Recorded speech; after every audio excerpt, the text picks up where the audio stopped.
ભંગાર ભરેલ ટેમ્પો ઝડપી પાડી ₹3.46 લાખના મુદ્દામાલ સાથે ચાલકની અટકાયત કરી હતી।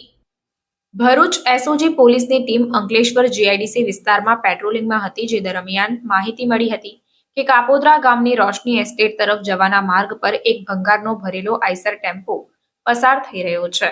જે બાતમીના આધારે પોલીસે વોચ ગોઠવી હતી, જે દરમિયાન માહિતી આધારિત ટેમ્પો આવતા પોલીસે તેને અટકાવ્યો હતો અને ટેમ્પાની તલાશી લેતા અંદર એસએસ ધાતુના સળિયા તેમજ ટાંકી અને અન્ય એસએસ સ્ટીલના ભંગાર નો જથ્થો નજરે પડ્યો હતો। ડ્રાઈવર ગલ્લા તલ્લા કરવા લાગ્યો હતો, ત્યારે ભંગારનો જથ્થો ચોરી અથવા છળકપટથી મળ્યો હોવાની શંકાએ પોલીસે આઈસર ટેમ્પામાં રહેલ 1460 કિલો ભંગાર તેમજ 2 લાખનો આઈસર ટેમ્પો મળી કુલ ₹3.46 લાખ રૂપિયાનો મુદ્દામાલ જપ્ત કરીને ગુનો દાખલ કરી ચાલક મુસ્તાક મોહમ્મદની અટકાયત કરી છે।